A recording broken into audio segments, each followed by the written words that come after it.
A enxada parou no ar quando Emília sentiu a sombra cair sobre a terra molhada do jardim. Por um segundo, o mundo inteiro se calou. O canto do bem-te-vi no fio, o vento frio que descia da serra até a criança dentro da barriga pareceu prender a respiração junto com ela. Aos 7 meses de gravidez, com as costas doendo e as mãos rachadas de trabalhar, Emília se virou devagar e o coração deu um salto tão grande que doeu. Havia um homem parado no portão com 2 malas, uma em cada mão. E por um instante, só um instante que durou uma vida inteira, ela pensou que fosse Reinaldo, que o marido tivesse voltado, que o bilhete frio deixado sobre a mesa da cozinha 3 semanas antes tivesse sido só um pesadelo do qual ela finalmente ia acordar. Mas o homem no portão não era Reinaldo. Era mais velho, mais largo de ombros, com os cabelos grisalhos nas têmporas e um casaco simples de lã, encharcado pelo sereno da manhã. Ele não sorriu. Apenas pousou as 2 malas ali no chão de terra, olhou para a barriga dela com uma ternura que Emília não soube explicar, e disse baixinho, quase com medo da própria voz: A senhora não me conhece. Mas posso ficar? Emília apertou o cabo da enxada com as 2 mãos, como quem segura a única coisa firme que sobrou no mundo. Ficar? Ficar como? Quem era aquele homem aparecendo no portão de uma mulher sozinha, grávida, no meio do interior gaúcho, onde a casa mais próxima ficava a 1 quilômetro de distância? O medo subiu pela garganta dela como água fria. Mas junto com o medo veio outra coisa, algo que ela não esperava. O jeito cansado com que ele estava parado ali, as 2 malas pesadas, os olhos que não tinham nada de ameaça, só um cansaço antigo, do tipo que ela conhecia bem, porque via o mesmo cansaço no espelho todas as manhãs. Antes de continuar, me conta nos comentários de que cidade você está assistindo. Adoro saber até onde essas histórias chegam. O senhor está enganado de casa. Aqui não tem nada para o senhor. Pode seguir seu caminho. E a voz saiu mais dura do que ela pretendia, dura de tanto se defender sozinha nas últimas semanas. O homem não se moveu, não avançou nem um passo para dentro do portão, e foi isso talvez que fez Emília não gritar, não correr para dentro de casa trancar a porta.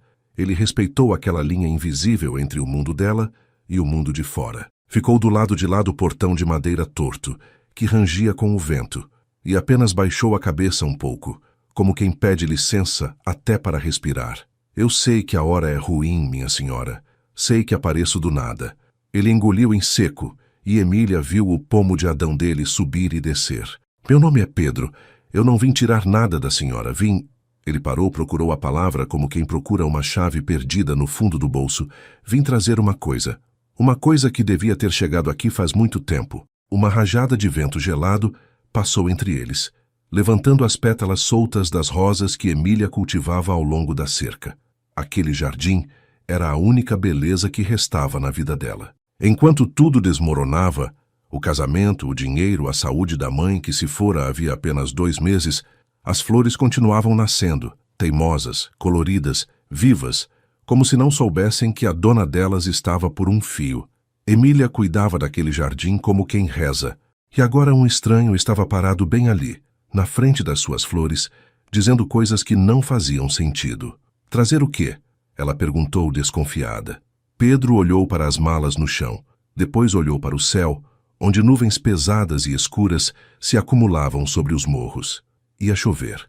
Ia chover forte, do jeito que chove no inverno serrano, com aquela chuva fina e cortante que atravessa a roupa e chega nos ossos. Ele pareceu perceber que não daria tempo de explicar tudo naquele momento, e que, mesmo que desse, ela não estava pronta para ouvir. É uma história comprida, dona. Ele passou a mão pelo rosto molhado. E a chuva está chegando. A senhora não devia ficar aqui fora, no seu estado. Vai para dentro, se cuida. Eu volto outra hora, quando a senhora estiver mais... Ele hesitou. Quando for melhor. E então, aconteceu a coisa que Emília não esperava. O portão da casa dela estava quebrado havia semanas. A dobradiça de baixo tinha se soltado, e a folha de madeira arrastava no chão, rangendo, sem fechar direito. Reinaldo prometera consertar 1000 vezes e nunca consertou. Emília, com a barriga daquele tamanho, não conseguia se abaixar para mexer naquilo. e o portão ficava ali aberto, batendo com o vento toda a noite, lembrando ela de tudo que estava desmoronando. Pedro, antes de ir embora, se agachou. Com as mãos grandes e calejadas, ergueu a folha do portão, encaixou a dobradiça de volta no lugar, tirou do bolso do casaco um canivete velho e ajustou o parafuso solto até o portão fechar certinho, sem ranger. Levou menos de 2 minutos. Fez tudo em silêncio, sem olhar para ela esperando agradecimento, sem dizer, viu como eu ajudo. Depois se levantou, limpou a terra das mãos na calça, pegou as 2 malas e começou a se afastar pela estrada de barro, curvado contra o vento, enquanto as primeiras gotas grossas começavam a cair. Emília ficou parada no jardim, a enxada esquecida na mão, olhando aquele homem estranho sumir na cortina de chuva. O portão, pela primeira vez em semanas, estava fechado. E ela não sabia por que aquilo, um portão consertado, uma bobagem, apertava tanto o peito dela, como se alguém, depois de muito tempo, tivesse cuidado de alguma coisa por ela, sem que ela precisasse implorar. Naquela noite, deitada sozinha na cama fria, com a mão sobre a barriga sentindo o bebê mexer, Emília não conseguiu dormir. Não era o medo do estranho que a mantinha acordada.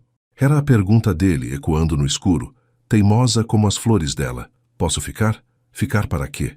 E por que, no fundo, em algum lugar que ela nem queria admitir, uma parte dela, a parte mais cansada, mais sozinha, mais faminta de gentileza, quase tinha querido dizer que sim.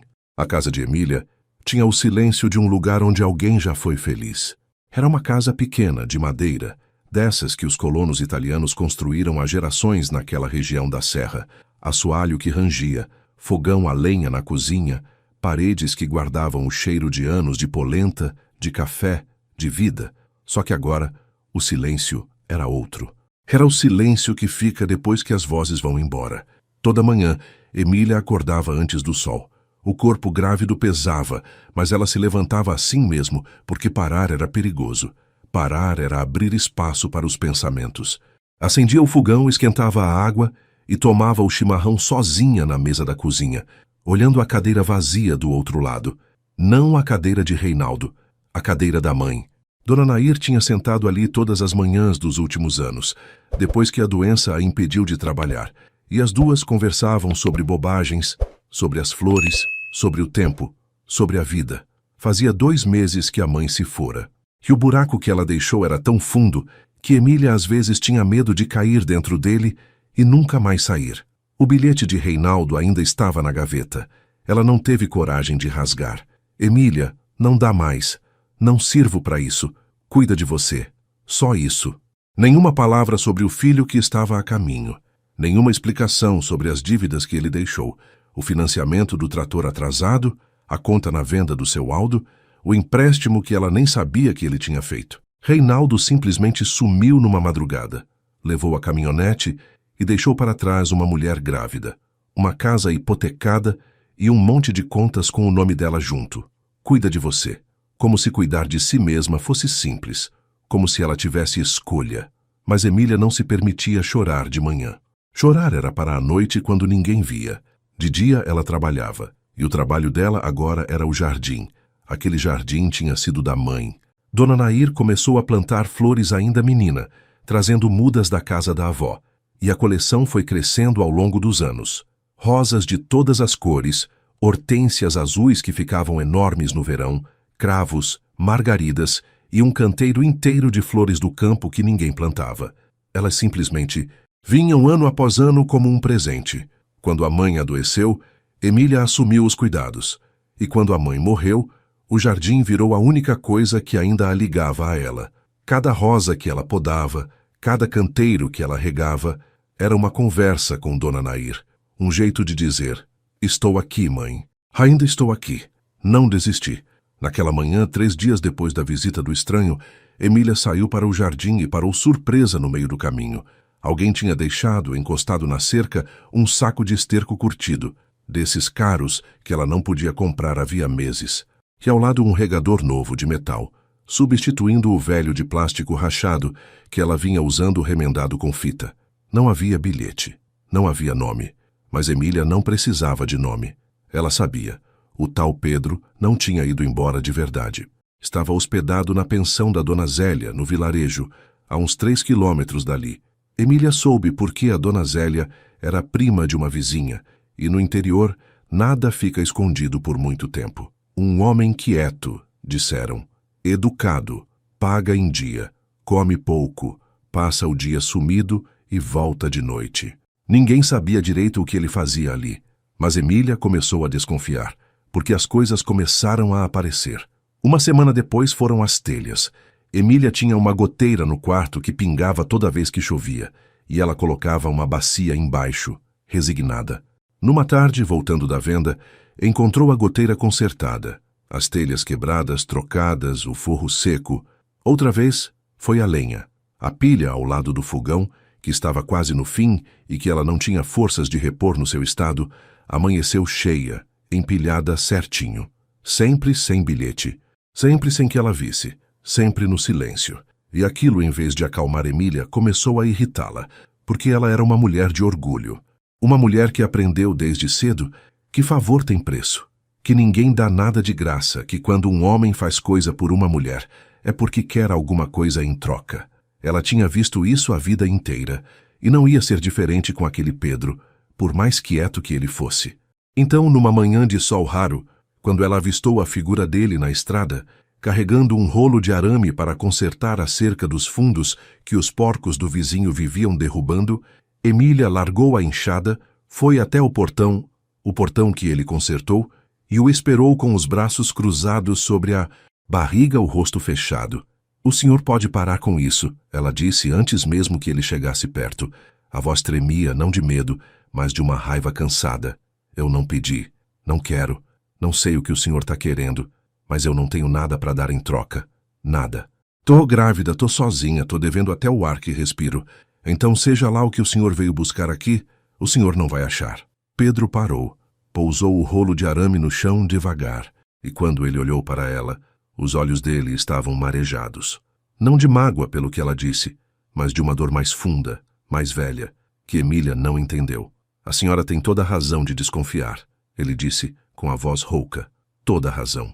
No mundo em que a gente vive, ninguém aparece de graça." Ele respirou fundo, olhou para o jardim florido atrás dela, e algo no rosto dele se suavizou. "Mas eu não tô querendo nada da senhora, Emília. Nada." Era a primeira vez que ele a chamava pelo nome, e ela estremeceu ao perceber que ele o sabia. "Eu só tô pagando uma dívida que não é de dinheiro, e que a senhora nem sabe que existe." O céu estava azul naquela manhã, um azul limpo de inverno, e o cheiro de terra molhada subia do jardim. Emília ficou ali, os braços ainda cruzados, mas alguma coisa dentro dela vacilou, porque aquele homem não falava como alguém que queria enganar, falava como alguém que carregava um peso. E ela conhecia bem o que era carregar peso sozinho. "Que dívida?" ela perguntou mais baixo agora. Pedro abriu a boca, mas então balançou a cabeça como quem decide que ainda não era hora. "Ainda não, dona." Ele pegou o rolo de arame de novo. "A senhora ainda não está pronta para ouvir. E eu ainda não sou digno de contar. Só me deixa consertar essa cerca para os porcos do seu Nelson pararem de estragar as suas flores. Depois disso, se a senhora ainda quiser que eu vá embora, eu vou." Palavra de homem. E foi assim que Emília, contra todo o seu orgulho, contra toda a sua desconfiança, deixou aquele estranho entrar no seu quintal pela primeira vez. Não no coração, ainda não, mas no quintal. E às vezes é por aí que tudo começa. A cerca dos fundos levou 3 dias para ficar pronta, porque Pedro fazia tudo com cuidado, sem pressa, do jeito de quem foi criado sabendo trabalhar com as mãos. E foi nesses 3 dias que Emília descobriu, sem querer, que aquele homem misterioso sabia mexer na terra melhor do que ela imaginava. No primeiro dia, ela ficou de longe, vigiando, ainda desconfiada, fingindo cuidar das rosas, mas observando cada movimento dele pelo canto do olho. No segundo dia, ela se aproximou um pouco, porque ele estava plantando as estacas da cerca perto do canteiro de hortênsias, e ela quis garantir que ele não pisasse nas mudas novas. E acabou reparando no jeito como ele afofava a terra antes de fincar cada estaca, como testava a firmeza com a mão, como parava para observar uma joaninha que pousou na manga da camisa dele e sorria sozinho. "O senhor entende de planta", ela disse no terceiro dia, quase sem perceber que estava começando uma conversa. Pedro ergueu os olhos, surpreso de ela ter falado primeiro. Fui criado na roça, dona, lá pros lados de Bento. Ele voltou a trabalhar, mas a voz dele ficou mais leve, como quem gosta de lembrar. Meu pai tinha parreiral, uva. A gente vivia com as mãos na terra, de sol a sol. Foi tudo que eu soube fazer até... Ele parou. Até a vida virar outra coisa.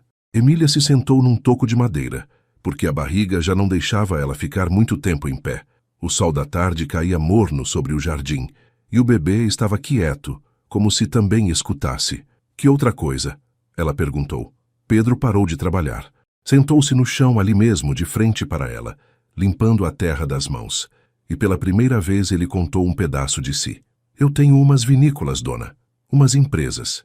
Ele disse aquilo sem orgulho, quase com vergonha, olhando para as próprias mãos. Ganhei dinheiro. Muito dinheiro, se a senhora quer saber a verdade. Tenho casa na cidade. Tenho carro que eu nem uso. Tenho gente que trabalha para mim. Do lado de fora, sou o que chamam de homem de sucesso. Ele ergueu os olhos, e havia neles uma tristeza que dinheiro nenhum tira. Mas eu daria tudo, dona, tudo. Para ter de volta uma manhã como essa. Para ter alguém para dividir um chimarrão. A minha esposa se foi faz 6 anos. Câncer. E desde então essas mãos aqui não plantaram mais nada. Não cuidaram mais de nada vivo. Até chegar aqui. Emília ficou em silêncio. Ela não esperava aquilo. Um bilionário. Porque era isso que ele estava dizendo, sem dizer a palavra. Sentado no chão do quintal dela, com terra debaixo das unhas, confessando que estava tão sozinho quanto ela. E de repente, as coisas que ele fazia, as telhas, a lenha, o esterco, a cerca, ganharam outro sentido. Não era pena, não era interesse. Era um homem que tinha esquecido como se cuida de alguma coisa, reaprendendo ali, no jardim dela. O senhor toma chimarrão? Ela perguntou. E a própria pergunta a surpreendeu. Pedro sorriu. Foi o primeiro sorriso de verdade que ela viu no rosto dele.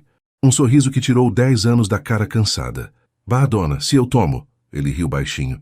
Faz tempo que ninguém me oferece um. E foi assim que naquela tarde de sol raro no meio do inverno serrano, Emília entrou em casa, esquentou a água, preparou a cuia com a erva boa que guardava para as visitas, visitas que nunca vinham, e voltou ao jardim. Os dois ficaram ali, sentados no chão entre as flores, passando a cuia de mão em mão, em silêncio na maior parte do tempo, porque as pessoas que carregam dores grandes não precisam de muitas palavras. Uma vez, quando ela passou a cuia para ele, os dedos dos dois se tocaram por um instante na madeira quente da cuia. Emília puxou a mão rápido, o rosto quente, e odiou-se por sentir aquilo. Odiou-se por sentir, grávida de 7 meses, abandonada, endividada, o coração bater um pouquinho mais rápido por causa de um toque de nada. Naquela noite, sozinha na cama, ela conversou com a barriga, como fazia sempre. Não vai achar que a mãe é boba. Sussurrou, a mão sobre o bebê. A mãe não vai cair nessa de novo. A gente já se queimou uma vez, meu amor. A gente aprendeu, mas o coração, esse traidor, não escutou. E quando ela fechou os olhos, foi o sorriso de Pedro que ela viu. Aquele sorriso que tirava 10 anos da cara dele. E não o rosto de Reinaldo, que já começava, devagarinho, a desbotar na memória dela como uma foto velha esquecida no sol. A verdade chegou numa quinta-feira, junto com uma geada que cobriu o jardim de branco e quase matou as hortênsias. Pedro apareceu mais cedo que o costume, e Emília percebeu, assim que o viu no portão, que aquele dia era diferente. Ele não trazia ferramenta nenhuma. Trazia uma das 2 malas, a mesma que ela vira no primeiro dia, e o rosto dele estava pálido, decidido, como o rosto de quem vai fazer uma coisa difícil e não vai mais adiar. Dona Emília, ele disse, e a voz falhou. Chegou a hora. A senhora precisa saber por que eu vim. Ela o fez entrar. Foi a primeira vez que Pedro pisou dentro da casa. Sentaram-se à mesa da cozinha, um de frente para o outro, com o fogão a lenha estalando ao lado e a cuia de chimarrão esfriando entre eles, esquecida. Pedro pousou a mala sobre a mesa, respirou fundo e começou. Faz 7 anos, ele disse, os olhos fixos na mala. Eu estava voltando de um negócio de noite, numa estrada da serra. Chovia muito, dona. Uma chuva dessas de agosto que a estrada vira um rio. Eu estava cansado, estava com pressa, dirigindo rápido demais. A mão dele tremia. Numa curva, o carro rodou, saiu da pista. e foi parar pendurado na beira de um barranco com metade das rodas no ar, a chuva batendo, e eu preso lá dentro, sem conseguir sair, sentindo o carro escorregar aos pouquinhos pro abismo. Emília prendeu a respiração. Do lado de fora, o vento uivava. Eu ia morrer, dona. Eu sabia que ia morrer. E naquela estrada, àquela hora, com aquela chuva, não passava ninguém. Os olhos dele encheram de água. Mas passou. Passou um rapaz. Um rapaz novo que vinha de bicicleta, imagina? De bicicleta naquela chuva toda, voltando do trabalho. Ele viu os faróis do meu carro pendurado no barranco. E ele podia ter seguido. Podia ter ido embora, chamar socorro, se proteger. Mas ele não foi. Ele desceu o barranco no meio do temporal. Abriu a porta do meu carro com as próprias mãos. Me puxou para fora quando o carro já estava começando a despencar. Ele me salvou, dona. Me tirou de dentro segundos antes do carro cair lá embaixo e explodir. Pedro parou. As lágrimas caíam agora, livres pelo rosto dele. E aí o barranco cedeu. A terra encharcada cedeu debaixo dos pés dele. A voz dele quebrou completamente. Ele me salvou e caiu. Caiu com o carro. E eu fiquei lá em cima, na beira da estrada, na lama, gritando o nome dele na chuva sem poder fazer nada. Nada. O silêncio na cozinha era total. Emília estava com as duas mãos sobre a boca, os olhos arregalados, uma sensação horrível e sem nome subindo pelo peito. Eu procurei a família dele durante 7 anos, dona Emília. Pedro finalmente ergueu os olhos e olhou dentro dos olhos dela. A polícia disse que ele era de fora, que tinha vindo trabalhar na colheita, que os documentos se perderam no acidente. Deram ele como desaparecido. Ninguém veio buscar o corpo. Ninguém reclamou. Mas eu não desisti. Eu contratei gente, gastei o que precisou. Procurei em cada vilarejo dessa serra durante 7 anos, porque eu não podia viver com aquilo. Eu não podia viver sabendo que um rapaz morreu para me salvar e que a família dele nunca soube o que aconteceu com ele. Nunca pôde chorar. Nunca pôde se despedir. Ele abriu a mala. Lá dentro havia uma carteira velha, gasta, e algumas fotos, e uma medalhinha de São Cristóvão numa correntinha. E por cima de tudo, um caderninho encardido, do tipo que peão de colheita usa para anotar as diárias. Faz 3 meses eu finalmente descobri o nome dele. Tiago. Pedro empurrou a carteira devagar pela mesa, na direção dela. Tiago Moraes, da colônia de São Roque. Irmão de uma moça chamada Emília, que casou e foi morar numa casinha com um jardim de flores da mãe. O mundo parou. Emília não conseguia respirar. Tiago. O nome do irmão que tinha ido embora fazia 7 anos, que dissera que ia trabalhar na colheita e mandar dinheiro, que prometeu voltar no Natal e que nunca mais deu notícia. A família toda achou que ele tinha abandonado eles como tanta gente faz, que tinha arrumado outra vida por aí e esquecido de onde veio. Dona Nair morreu com essa mágoa entalada. Teu irmão nos esqueceu, ela dizia chorando. O Tiago nos esqueceu. E o tempo todo, ele estava morto. Morto porque salvou a vida de um homem. Morto sendo herói, enquanto a própria mãe morria achando que ele era um filho ingrato. Emília pegou a carteira com as mãos trêmulas. Abriu. E lá estava. Uma foto pequena, desbotada das 3. Ela, o Tiago e a mãe, num Natal de muitos anos atrás, os 3 rindo na frente daquele mesmo jardim. Tiago carregava aquela foto no bolso. Tiago, no meio do temporal, arriscando a vida por um estranho, ainda tinha no bolso o rosto da família que ele amava. Ele nunca esqueceu. Nunca. Ele só não teve tempo de voltar. O choro que veio foi de partir o peito. Emília chorou como não chorava desde o enterro da mãe. Chorou pelo irmão, pela mãe que morreu sem saber a verdade, por 7 anos de mágoa que agora se desfaziam numa dor ainda maior, mas mais limpa. E Pedro, do outro lado da mesa, chorava junto sem tocar nela, respeitando a dor dela. Apenas estando ali, presente, como ninguém tinha estado presente para Emília fazia tempo demais. Foi por isso que eu vim, ele disse entre lágrimas. Não por pena, não por interesse. Eu vim porque eu devo a vida ao seu irmão. E quando eu cheguei aqui e vi a senhora grávida sozinha, abandonada, lutando com uma enxada na mão para manter de pé o jardim da mãe de vocês, eu soube que o Tiago tinha me trazido até aqui por um motivo. Que ele me salvou para que um dia eu pudesse ajudar a família dele. É por isso que eu perguntei lá no primeiro dia. Posso ficar? Eu queria dizer, posso ficar e cuidar de vocês do jeito que o seu irmão cuidaria se estivesse vivo? Emília não conseguiu responder. Ela apenas estendeu a mão sobre a mesa, por cima da carteira do irmão, e segurou a mão daquele homem, a mão calejada, quente, real, e os dois ficaram ali, chorando juntos, enquanto a geada derretia lá fora e o sol começava, timidamente, a aparecer entre as nuvens. O bebê chegou antes da hora, numa noite de temporal, como se a vida quisesse fechar um círculo cruel e ao mesmo tempo lindo. Foi na 3ª semana depois da revelação. Emília estava com 34 semanas. Ainda faltava para o dia previsto, mas naquela noite, enquanto uma tempestade descia da serra com raios e trovões que faziam a casa inteira tremer, ela sentiu a primeira dor. Uma dor diferente, funda, que a dobrou ao meio na cozinha. Depois outra, e outra. E quando ela olhou para o chão e viu a água descer, o pânico tomou conta. Era cedo demais, estava sozinha, chovia como no fim do mundo, e o vilarejo ficava a 3 quilômetros de estrada de barro que a tempestade já estava transformando em atoleiro. Ela pensou em Pedro, e no meio do desespero, do medo de perder o bebê, do medo de morrer sozinha naquela casa, o nome dele foi a única coisa firme em que ela conseguiu se segurar. Emília se arrastou até o telefone velho da parede, que Pedro tinha feito questão de deixar funcionando, com o número da pensão anotado num papel colado ao lado. Discou com os dedos trêmulos, e quando a voz dele atendeu, rouca de sono, ela só conseguiu dizer: "Pedro, o bebê tá vindo. Me ajuda." Ele não fez uma pergunta sequer, só disse: "Eu tô indo", e desligou. Os 20 minutos que se seguiram foram os mais longos da vida de Emília.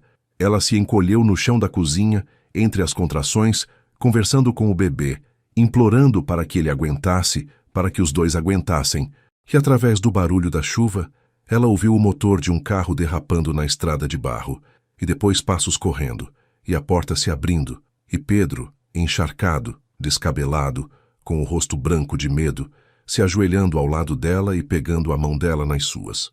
"Tô aqui", ele disse ofegante. "Tô aqui, Emília. A gente vai conseguir. Eu não vou te deixar. Tá me ouvindo?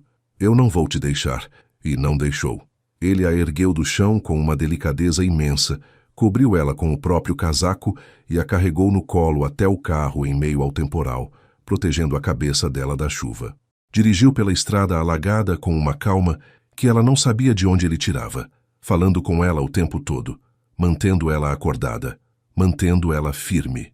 E quando o carro atolou a uns 800 metros da entrada do vilarejo, e não teve jeito de sair, Pedro não hesitou nem um segundo. Pegou Emília no colo de novo, embaixo daquela chuva, e foi andando. Andando na lama, na tempestade, com uma mulher grávida no colo, 800 metros, sem parar, sem reclamar, sem soltar, e o vilarejo, que ouviu a buzina desesperada dele antes do carro atolar, acordou. As luzes das casas se acenderam uma a uma. O seu Nelson veio com o trator. A dona Zélia abriu o postinho de saúde e chamou a enfermeira. As mulheres esquentaram água, prepararam panos, rezaram. Aquela comunidade inteira que Emília achava que a tinha esquecido, que ela mal conhecia porque vivia isolada na sua dor, se levantou no meio da noite para salvar ela e o bebê. Porque no interior, quando é preciso, todo mundo é família. A menina nasceu às 4h17 da madrugada, no postinho de saúde do vilarejo, com a chuva finalmente amainando lá fora e o primeiro clarão do dia surgindo no horizonte. Nasceu pequena, mas forte, com um choro que encheu a sala e fez todo mundo chorar junto. E quando a enfermeira colocou aquele bebê nos braços de Emília, pequenininha, quentinha, perfeita, enrolada num cobertor branco, Emília olhou para a filha e soube, no mesmo instante, qual seria o nome dela. "Nair", ela sussurrou, o rosto banhado de lágrimas. "Teu nome é Nair, igual da tua bisavó, para ela nunca ser esquecida." Pedro estava do lado de fora da sala, encharcado, coberto de lama, tremendo de frio, sem coragem de entrar, porque achava que aquele momento não lhe pertencia. Mas a dona Zélia foi até ele, pegou na mão dele e disse: "Entra, guri. Tu trouxe os dois com vida, tu faz parte disso." E quando Pedro entrou devagar e viu Emília na cama com a pequena Nair no colo, Emília ergueu os olhos para ele e sorriu. Um sorriso cansado, exausto, mas o sorriso mais verdadeiro que ela deu em anos. "Obrigada", ela disse, "por ter ficado." E naquele momento, olhando aquele homem que atravessou uma tempestade a pé para salvar ela e a filha, aquele homem que apareceu no portão dela, carregando não interesse, mas a memória do irmão que ela amava, Emília sentiu o coração se abrir por inteiro, sem medo, pela primeira vez. Ela não quis mais que ele fosse embora. Ela quis que ele ficasse para sempre, e teve medo de si mesma por querer tanto. O amor, quando renasce depois de tanta dor, vem com medo. E Emília, nas semanas que se seguiram ao nascimento de Nair, viveu uma guerra silenciosa dentro do próprio peito. Porque Pedro ficou. Ele não voltou para a cidade, não voltou para as vinícolas, não voltou para a vida de homem rico. Ele alugou uma casinha ali perto e todo dia aparecia, não mais escondido, não mais no silêncio, mas de peito aberto. Segurava a pequena Nair no colo, com um cuidado que dava dó. Cantava para ela umas cantigas antigas em italiano que aprendeu com a nona. Ajudava Emília com as noites sem dormir, com as trocas de fralda, com tudo. E o jeito como ele olhava para as duas, para a mãe e para a filha, não era jeito de quem paga dívida, era jeito de quem ama. E era exatamente isso que apavorava Emília. E se ele cansar? Ela pensava, olhando Pedro brincar com a bebê no jardim. Se um dia ele acordar e perceber que é um homem rico, importante, e que eu não passo de uma mulher do interior, abandonada, com um filho de outro? E se ele me deixar, igual o Reinaldo deixou? Eu não sobrevivo de novo. Dessa vez, eu não sobrevivo. O medo a fazia ríspida às vezes. Ela criava distância, respondia seco, inventava desculpas para ele não ficar tanto tempo. E numa tarde, quando Pedro, com toda a delicadeza do mundo, tocou no assunto, disse que queria ajudar a quitar as dívidas de Reinaldo, tirar aquele peso das costas dela, Emília explodiu. Não, ela disse, a voz cortando o ar. O senhor não vai comprar a minha vida com o seu dinheiro, Pedro. Eu não sou caridade. Eu não sou mais um projeto para o senhor se sentir bem consigo mesmo por causa da culpa do meu irmão. As palavras saíam duras, injustas, e ela sabia, mas não conseguia parar, porque o medo falava mais alto. O senhor devia voltar para sua vida, para o seu mundo. Aqui não é lugar para o senhor. Eu não mereço. E aí ela parou, porque a verdade escapou, a verdade que estava por baixo de toda aquela raiva. Eu não mereço ser feliz de novo. Foi isso que ela quase disse. Foi isso que Pedro entendeu. Ele não se irritou, não se defendeu. Ele apenas pousou a bebê no berço com cuidado, se aproximou de Emília devagar e fez uma coisa que a desarmou completamente. Ajoelhou-se na frente dela. Um homem bilionário, ajoelhado no chão de madeira daquela cozinha humilde, olhando para cima, para os olhos assustados dela. Emília, ele disse baixinho, com uma firmeza mansa. Escuta bem o que eu vou te dizer, porque eu só vou dizer uma vez. Ele pegou as mãos dela, e dessa vez ela não puxou. Eu não fico aqui por causa do teu irmão. Eu comecei ficando por ele, é verdade. Foi ele que me trouxe, mas faz tempo que não é mais por ele. A voz dele tremeu. Eu fico por ti, pela mulher teimosa que cuida de um jardim como quem reza. Pela mulher que, mesmo quebrada por dentro, não deixou aquelas flores morrerem. Eu me apaixonei por ti, Emília, sem querer, sem procurar, no meio da terra e do chimarrão e das flores. E eu não tô te oferecendo o meu dinheiro. Que se dane o meu dinheiro. Eu tô te oferecendo essas mãos aqui, que voltaram a saber cuidar de alguma coisa viva depois de 6 anos mortas. Eu não quero te salvar, guria. Eu quero ficar do teu lado. É diferente. É muito diferente. As lágrimas escorriam pelo rosto de Emília, silenciosas. Ela olhou para aquele homem ajoelhado, para as mãos dele segurando as suas, e a barreira que ela tinha construído durante meses, anos talvez, desde muito antes de Reinaldo, começou a ruir. Eu tenho medo, Pedro, ela sussurrou, e foi a coisa mais honesta que ela disse na vida. Eu tenho tanto medo. Eu sei. Ele apertou as mãos dela. Eu também tenho. Faz 6 anos que eu tenho medo de amar de novo, porque amar dói quando se perde. Mas eu descobri uma coisa, Emília. Ele sorriu, aquele sorriso que tirava 10 anos da cara dele. Ter medo junto é bem melhor que ter medo sozinho. A gente pode ter medo junto. O que tu acha? E Emília, pela primeira vez em muito tempo, riu no meio do choro. Riu porque era verdade, porque era simples, porque era exatamente aquilo que ela precisava ouvir. Ela não respondeu com palavras, apenas se inclinou e encostou a testa na testa dele. E ficaram assim os dois ajoelhados na cozinha, testa com testa, respirando juntos, enquanto no berço a pequena Nair dormia o sono tranquilo de quem já sabe, mesmo sem entender que está cercada de amor. Naquele dia, alguma coisa mudou para sempre. E a notícia de que o tal do Pedro e a Emília estão juntos correu o vilarejo em menos de uma semana, não como fofoca maldosa, mas como aquela alegria simples que uma comunidade sente quando vê duas pessoas boas encontrarem, enfim, um pedaço de felicidade. A primavera chegou, e com ela o jardim de Dona Nair explodiu em cores como nunca antes. Foi ideia de Pedro, mas virou sonho de Emília. Um dia, olhando a quantidade de flores que o jardim produzia, muito mais do que uma casa poderia usar, ele comentou, quase sem pensar: "Bah, Emília, com essa mão que tu tem para planta, tu devia vender essas flores. Tem gente na cidade que paga bem por rosa dessa qualidade." E a semente foi plantada. No começo, era só uma bancada na frente da casa, na beira da estrada, com alguns buquês e mudas à venda. Mas as flores de Emília eram diferentes. Tinham uma cor, um viço, um perfume que as flores de estufa não tinham. Não demorou para os carros começarem a parar. Depois vieram as encomendas. Uma noiva quis as flores dela para o casamento. Uma florista de Caxias começou a comprar em quantidade. E aos poucos, aquele jardim que era refúgio de dor virou fonte de vida. Não só de dinheiro, mas de propósito. E o mais bonito foi como a coisa cresceu. Porque Emília não fez sozinha. Pedro entrou com o conhecimento de negócio, mas fez questão de que o nome fosse dela, a decisão fosse dela, o jardim fosse dela, e o vilarejo inteiro se envolveu. A dona Zélia começou a fazer os arranjos.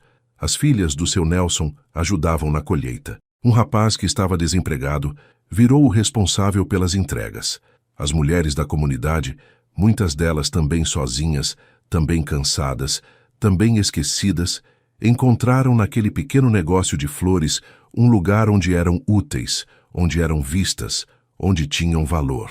E foi assim também que as dívidas começaram a sair das costas dela, não pela mão de Pedro, mas pela dela própria. Emília fez questão disso.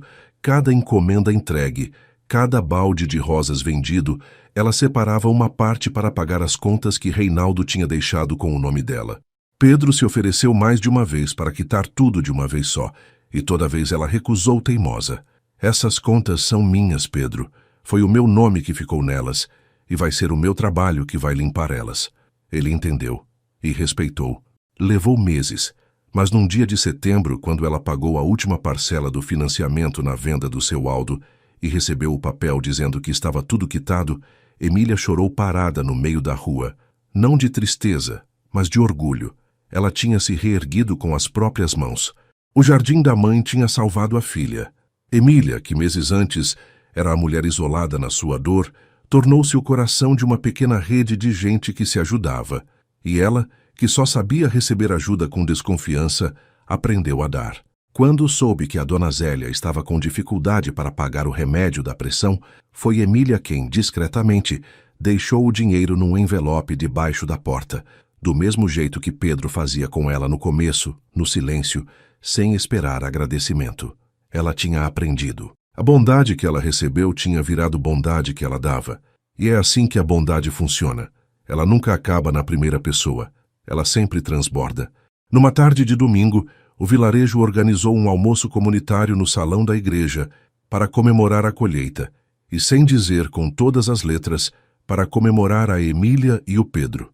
Teve galeto, teve polenta, teve massa, teve vinho, do bom que Pedro trouxe das próprias vinícolas, mas sem estardalhaço, apenas colocando as garrafas na mesa como quem contribui, um a mais na comunidade, não o rico que paga a festa. Teve música, teve gaita, teve gente dançando vaneira no salão, que a pequena Nair, agora com alguns meses, passava de colo em colo, paparicada por toda aquela gente que a tinha ajudado a nascer. A certa altura, Emília saiu para tomar um ar e ficou parada na porta do salão olhando aquilo tudo, a comunidade reunida, as flores dela enfeitando as mesas, a filha rindo no colo da dona Zélia e Pedro do outro lado do salão, de mangas arregaçadas, ajudando a servir o galeto, rindo de alguma piada do seu Nelson tão à vontade ali, tão parte daquilo, que ninguém diria que aquele homem tinha uma fortuna guardada num banco da cidade. Ele largou tudo. Não o dinheiro. O dinheiro continuava lá e servia quando precisava, discreto. Mas ele largou a vida vazia que o dinheiro tinha lhe dado. Trocou por aquilo. Por terra, por flores, por comunidade, por uma mulher teimosa e uma menininha de olhos claros. Pedro cruzou o salão, chegou perto dela e os dois ficaram ali, ombro a ombro, olhando a festa. Tu tá bem? Ele perguntou baixinho. Emília demorou a responder. Deixou que o silêncio dissesse primeiro o que as palavras não conseguiam. Depois, encostou a cabeça no ombro dele. Eu tô bem, ela disse, e a voz dela estava leve, sem o peso de meses atrás. Faz tanto tempo que eu não estava bem que eu quase esqueci como é. Ela olhou para ele. Obrigada, Pedro, por não ter desistido de mim quando eu te expulsei do portão. Pedro riu, aquele riso bom. Bah, guria. Ele beijou o topo da cabeça dela. Coisa boa a gente não desiste. Meu pai me ensinou isso na roça. Terra boa dá trabalho, mas vale cada gota de suor. E tu, Emília? Tu é a terra mais boa que eu já encontrei nessa vida. Que lá dentro do salão, a gaita tocou uma valsa antiga, dessas que os avós dançavam, e Pedro estendeu a mão para Emília, e os dois entraram e dançaram, devagar, no meio da comunidade que os abraçava, sob as flores que a mãe dela tinha plantado e que agora enfeitavam a felicidade da filha. Ainda havia contas para pagar, ainda havia dias difíceis pela frente. A vida não tinha virado conto de fadas, mas tinha virado vida, vida de verdade, com raiz, com gente, com amor. E isso, para quem já tinha tido tão pouco, era tudo. Passou-se quase um ano, e a serra vestiu-se de inverno outra vez. O jardim agora era muito maior. Tinha virado uma pequena floricultura, com uma placa simples de madeira na entrada que Pedro fez à mão. Flores da Nair. A pequena Nair, que já dava os primeiros passos cambaleantes, adorava andar entre os canteiros apontando para as flores com os dedinhos gordos, dizendo "fô, fô", que era o jeito dela de dizer flor. E Emília, vendo a filha correr entre as rosas da bisavó, sentia o peito tão cheio que às vezes precisava parar de trabalhar só para respirar aquela felicidade, com medo de que ela fosse embora se ela não prestasse atenção. Numa manhã de sol frio, dessas de inverno serrano em que o céu fica de um azul lavado e a geada brilha na grama, Pedro chamou Emília até o portão, o mesmo portão onde tudo tinha começado, o portão que ele consertou no primeiro dia. Ele estava com as mãos atrás das costas, o rosto meio vermelho, meio sem jeito, como um guri de 18 anos, e não como o homem de 43 que era. Emília, ele disse, e a voz dele tremia. Faz quase um ano que eu cheguei aqui nesse portão, com 2 malas na mão, e te fiz uma pergunta. Tu lembra? Emília sorriu, os olhos já se enchendo de água, porque ela sabia o que vinha. Eu lembro, ela disse. Naquele dia, eu perguntei, posso ficar? E eu queria dizer uma coisa.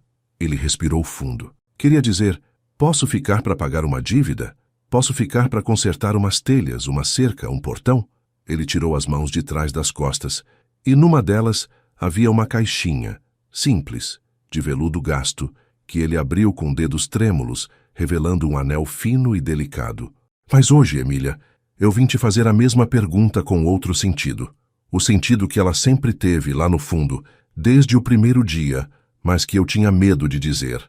Ele se ajoelhou ali, no chão de terra, na frente do portão, na frente do jardim, na frente da menininha que os observava do colo da dona Zélia. Emília Moraes, posso ficar para sempre? Tu quer casar comigo? E Emília, a mulher que um ano antes estava sozinha, grávida, abandonada, endividada, cavando a própria dor com uma enxada na mão, Emília que tinha jurado nunca mais confiar, nunca mais amar, nunca mais se permitir ser feliz, olhou para aquele homem, ajoelhado na terra, para aquele portão consertado, para aquela filha, para aquele jardim, para aquela vida inteira que renasceu do que parecia ser só perda. E ela não hesitou nem por um segundo. Posso, ela disse, rindo e chorando ao mesmo tempo, se ajoelhando na terra junto com ele. Pode ficar. Para sempre. Pode ficar, Pedro. Que o vilarejo, que estava todo escondido esperando o momento, porque no interior segredo não existe, e todos sabiam do plano de Pedro, saiu de trás das árvores, das cercas, das casas, batendo palmas, chorando, gritando de alegria, e a gaita começou a tocar, e a dona Zélia levantou a pequena Nair, no ar, e a menininha ria sem entender o motivo, mas rindo do jeito das crianças que sentem a felicidade no ar, mesmo sem saber de onde ela vem. Mais tarde, Quando a festa improvisada se acalmou e a tarde começou a cair dourada sobre a serra, Emília estava sozinha por um instante no jardim, guardando as ferramentas, quando um carro velho parou na estrada, em frente ao portão. Dele desceu uma moça, jovem, magra, com uma mala nas mãos e outra maior, invisível, que Emília reconheceu na hora, porque já tinha carregado a mesma. A mala do abandono, do medo, da solidão. A moça tinha os olhos inchados de chorar e um bebê pequeno amarrado num pano junto ao peito. Ela olhou para a placa Flores da Nair, olhou para Emília e perguntou com a voz sumida se por acaso não estavam precisando de alguém para trabalhar, porque ela não tinha para onde ir, tinha sido posta para fora de casa e faria qualquer coisa mesmo, por um teto e um prato de comida. E Emília, olhando aquela moça, viu a si mesma 1 ano atrás. Viu a mulher que ela tinha sido no fundo do poço, sem saber que a bondade ainda existia no mundo. E ela entendeu naquele instante porque tudo tinha acontecido do jeito que aconteceu. Ela entendeu que a corrente que começou com o sacrifício do seu irmão Tiago, numa estrada chuvosa, que passou pelas mãos calejadas de Pedro, que a ergueu do chão quando ela não tinha mais forças, aquela corrente não tinha parado nela. Ela era só mais um elo. E agora chegava a vez dela. Emília largou as ferramentas, abriu o portão consertado, o portão onde tudo começou. E do mesmo jeito que um dia um estranho fez por ela, ela estendeu a mão para aquela moça desconhecida, olhou nos olhos assustados dela e disse, com toda a ternura do mundo, "Entra, guria, tem café quente lá dentro. E olha," ela sorriu com os olhos cheios de lágrimas, "aqui tu pode ficar o tempo que precisar. Se essa história tocou seu coração de alguma forma, escreve uma única palavra nos comentários, ficar. Quero saber quantas pessoas essa história alcançou hoje. Agora me conta, qual foi o momento que mais te emocionou? Quando Emília descobriu a verdade sobre o irmão Tiago naquela carta guardada na mala? Quando Pedro atravessou a tempestade a pé, com ela no colo, para salvar mãe e filha? Ou quando ela abriu o portão no fim e ofereceu a outra mulher o mesmo abrigo que um dia ofereceram a ela? E não esquece de me dizer de qual cidade você está assistindo. Já recebi comentários de todos os cantos do Brasil e cada um me emociona toda vez. Se você acredita que nunca é tarde para recomeçar e que o amor verdadeiro chega quando a gente menos espera, dá um like nesse vídeo. Se você conhece alguém que precisa ouvir que a vida ainda reserva coisas bonitas depois da dor, compartilha essa história com essa pessoa. E se você quer mais histórias que restauram a fé na humanidade, se inscreve no canal e ativa o sininho. A gente se encontra na próxima história. Até lá, cuida do teu coração e não esquece de deixar o teu portão aberto para a bondade entrar.